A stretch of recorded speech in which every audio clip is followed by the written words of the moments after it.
1% of people 18 and older involved with a romantic partner have experienced IPV. Nearly 1 in 4 people you see on the street, at work, or in a classroom have experienced violence or harm done to them by their significant other. So that's why, like, the 1 in 4 just jumped out at me. When I'm in a classroom of 28 people, that's 7 of us. Like, if you're in a classroom of, God, I don't know my timetables, 36, that's 9 students, or 32, that's 8 students. And you're bumping elbows with one of those 8. Like, it's just, you don't realize how significant it is until you read these statistics. And then around 1/3 of the women worldwide have experienced physical and/or sexual violence by an intimate partner, 1 in 3, and 18% have experienced such violence in the past 12 months. This is where it relates to COVID. In the most extreme cases, violence against women is lethal. Globally, an estimated 137 women are killed by their intimate partner or a family member every day. I'm not sure what the number was pre-COVID, but 137 women are killed by their partner or a family member every single day. Every day, 137 women. My next slide is who does it affect? So there's a article from Victoria Nyanwe. It's labeled The World's Women 2020. So it's a lot of statistics on women's health, women's, economics, their occupation, all that stuff. I saw it was like 28% of women, totally off topic, 28% of women are in managerial positions. I don't get that. It should be way higher, because look at who's been running this country. So yes, it's titled "Who Does It Affect?" and there's cisgender women and girls of all races and ages, and then LGBTQIA+ women and transgender men. They're affected not as predominantly as cisgendered women when it comes to pregnancies. I was going off topic a little bit with the whole like transgender, like trans lives, especially colored trans lives, black trans lives specifically, and how they're disproportionately affected by violence, but it obviously doesn't relate to pregnancy because they're male to female. So for that slide, it says if you focus on specific areas such as age, race, gender, sexual orientation, or religion, that number grows even higher. This makes it confusing and frustrating to see that much of the research about intimate partner violence is based on women with low socioeconomic status, and the interventions that were developed are by white women for white women. So they're studying lower socioeconomic status women in communities of color. They're not in these high society communities that these white women are in, and then they're the ones that are like, oh, well, pull yourself up out of the bootstraps and just leave it. Like, no, it's not that easy. Obviously, they don't understand it because they come from money and generational wealth and all that. The whole systemic racism issue, which I'd love to dive into, but I can't in 12 minutes. It just goes back to that there are options for these women, but a lot of them are just unrealistic. So then next I put, it is a duty of nurses to consider each and every comment, sign, or symptom as a very real and possible threat to the health of our patients. I continue to say that during the COVID-19 lockdowns alone, many women, girls, trans men, and non-binary people have been isolated in unsafe environments where they're at the heightened risk of experiencing intimate partner violence. Then slide 5 is ethical options. Yes. So I put in bold, underlined, why don't they just leave for ethical options? Because whenever you bring up a topic like that, there's always some guy in the room saying, well, why don't they just leave? Why doesn't the woman just leave? She needs to do better for herself, as if it's her fault, because people just victim blame. So the picture on the side says, fear for the safety of their children, fear that their violent partners will get custody of the children, nowhere to go for housing, financial insecurity, the partner's manipulative, they might not even know that they're being psychologically abused, not knowing where to seek help, so they don't even know where to start, fearing for their own safety, and not wanting their partner to be arrested or deported. You don't want to see the father of your children be arrested, no matter how much you have personal issues with them. You know how that can impact the child. So what I've written for that slide is a common rebuttal to the argument advocating for domestically abused partners is why don't they just leave? This response is the easiest way to pinpoint that the person who said it has little to no knowledge on the topic at hand.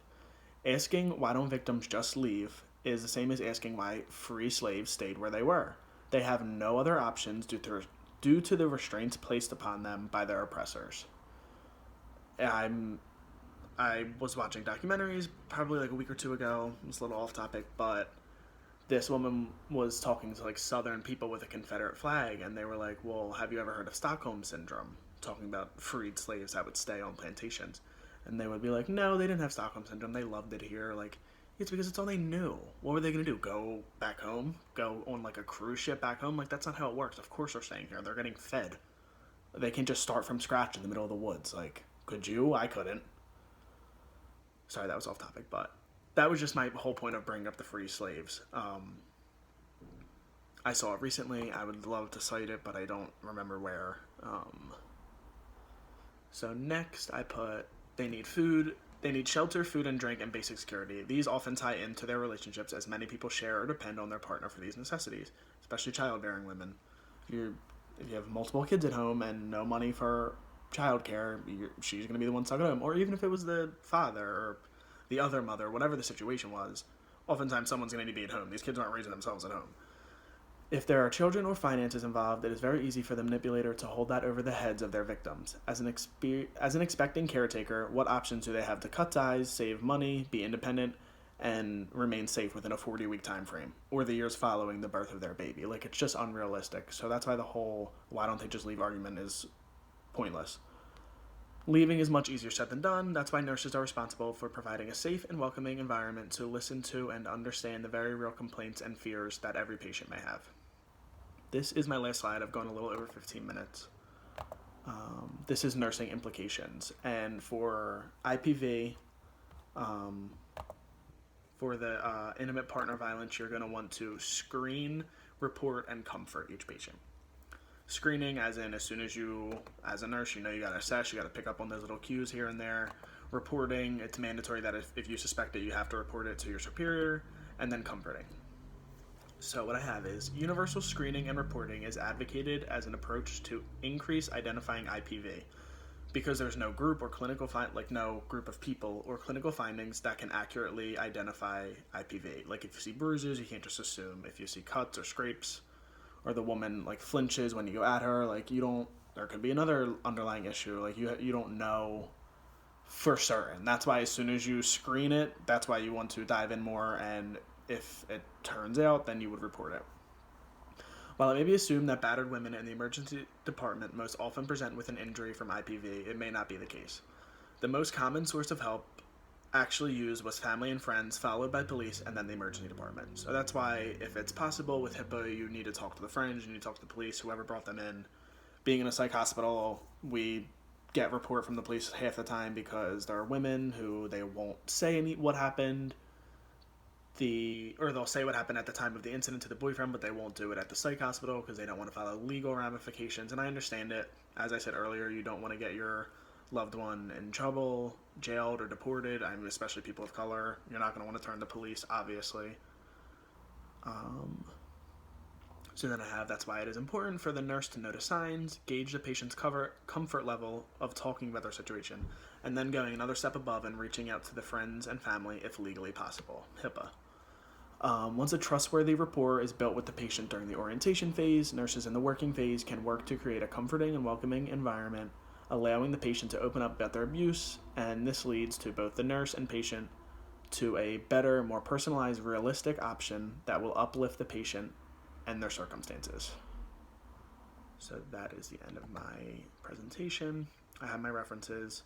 I put pictures on every slide. The pictures to me related with the topics that were on the rubric. Like the one is consequences to caregiver and child, and I have skin to skin beyond birth, and it shows you the benefits of breastfeeding. And then for these women who are abused, they can't breastfeed physically. They have issues with it afterwards. Intimate partner violence, the definition. I have statistics of how rampant it is. You can just see it clear as day. And then rate of incidences. It says 24 Americans experience IPV every minute, every day. Who does it affect? There's a poster about anti-LGBTQ murders and how 45% of those murders are trans women of color. Ethical options. They don't have many options when it comes to ethics because they want to have a family unit for their child. Good or bad, you're going to stay together so your kid has some sort of normalcy, even though I disagree with that, but I'm also not an abused woman stuck in a home, so let me not speak on that. And then nursing implications, the screening, reporting, and comforting. I have my references at the bottom, and I think I'm all set.